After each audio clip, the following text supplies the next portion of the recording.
PM Narendra Modi के संसदीय क्षेत्र वाराणसी में बीजेपी नेत्री के पति के फ्लैट में चल रहा था सेक्स रैकेट। पुलिस के उड़े होश, विपक्ष ने बीजेपी पर बोला बड़ा हमला। इस वीडियो में हम इसी पर करेंगे बात। नमस्कार, 4 PM पर आप सभी का स्वागत है।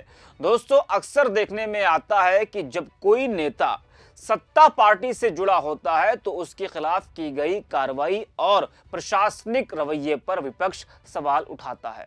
विपक्ष का यह आरोप रहा है कि कानून और नियम आम लोगों और अपोजिशन पर तो कड़ाई से लागू होते हैं, लेकिन सत्ता पक्ष के कुछ लोग खुद को इन नियमों से ऊपर समझने लगते हैं। यही वजह कि ऐसे मामलों में जनता के बीच भी भ्रम और असंतोष पैदा होता है। विपक्ष ये भी कहता है कि सत्ता पक्ष के लोग वो ये मानते हैं कि वो सत्ता में है तो कुछ भी करेंगे। जी हां, पीएम नरेंद्र मोदी के संसदीय क्षेत्र वाराणसी की एक घटना जो इस वक्त काफी चर्चा में है। दरअसल वाराणसी में इस्पा सेंटर की आड़ में सेक्स रैकेट चल रहा था। इस खबर ने पूरे शहर में हड़कंप मचा दिया। पुलिस की एसओजी टीम ने थाना सिगरा क्षेत्र में 2 स्थानों पर छापेमारी की। एक मेलोडी स्पा और दूसरा कन्हैया लाल सराफ बिल्डिंग के फ्लैट नंबर 112 में। मौके पर फ्लैट के बाहर एक स्पा सेंटर का बोर्ड दिखा, लेकिन अंदर जाते ही पुलिस को जो दिखा वो सबके होश उड़ा गया। स्पा सेंटर के भीतर 9 लड़कियों समेत कुल 13 लोग आपत्तिजनक स्थिति में मिले। सटीक सूचना पर पहुंची पुलिस ने सभी को हिरासत में लेकर फ्लैट को सील कर दिया। खबरों में यह भी सामने आया है कि ये दोनों स्थान भाजपा नेत्री शालिनी यादव के पति अरुण यादव के हैं।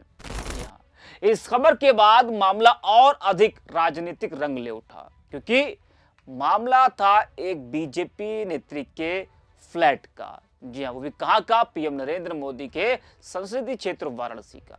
पुलिस कार्रवाई के बाद दोनों स्थानों को सील कर दिया गया और विपक्ष को एक बड़ा मौका मिल गया बीजेपी को घेरने का। शालिनी यादव 2017 में कांग्रेस से मेयर पद का चुनाव लड़ चुकी हैं और 2019 में समाजवादी पार्टी के टिकट पर वाराणसी लोकसभा चुनाव में मैदान में उतरी थी। बाद में 24 जुलाई 2023 को उन्होंने समाजवादी पार्टी छोड़कर बीजेपी ज्वाइन कर ली थी। या इस खबर के आने के बाद शालिनी यादव की कई तस्वीरें कांग्रेस नेताओं के साथ, अखिलेश यादव के साथ और पीएम नरेंद्र मोदी, योगी आदित्यनाथ के साथ भी वायरल हैं।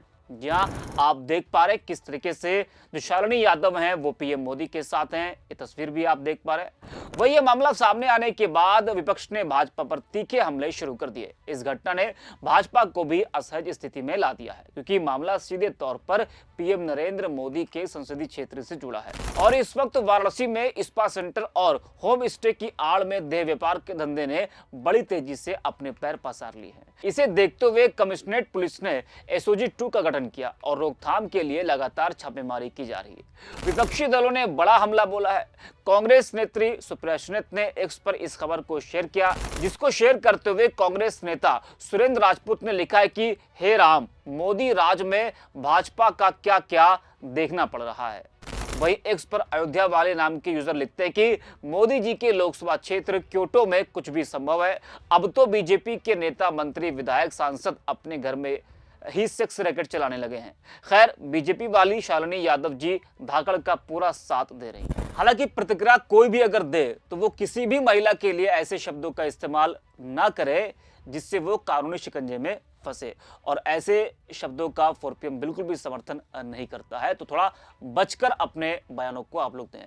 तो विपक्षी नेताओं से लेकर आम लोगों ने इस पूरे मामले में बीजेपी को घेरा है। अब सबकी निगाहें इस बात पर है कि भाजपा इस मामले में क्या कदम उठाती है। क्या पार्टी संबंधित लोगों पर सख्त कार्रवाई करेगी या मामले को सामान्य प्रक्रिया के तहत ही आगे बढ़ाया जाएगा।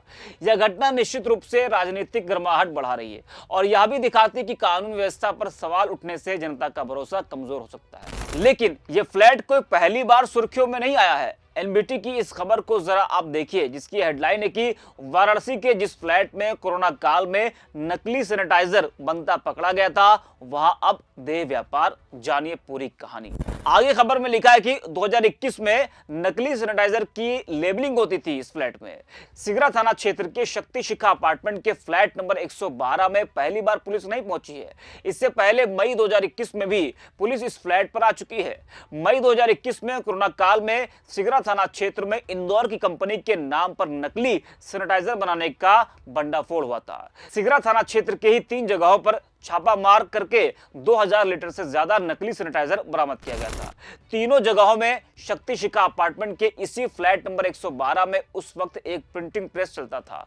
इस प्रिंटिंग प्रेस में इंदौर की कंपनी के सैनिटाइजर का लेबल प्रिंट कर उसकी लेबलिंग होती थी। उस वक्त भी ये फ्लैट चर्चा में आया था, क्योंकि ये फ्लैट पूर्व कांग्रेसी दिग्गज श्यामलाल यादव के बेटे अरुण यादव के नाम पर था, जिनकी पत्नी अब बीजेपी में है। बीते सोमवार को भी इसी फ्लैट में इस्पात सेंटर की आड़ में देह व्यापार का खुलासा एसओजी 2 ने किया। तो कोई पहली बार ये फ्लैट चर्चा में नहीं आया।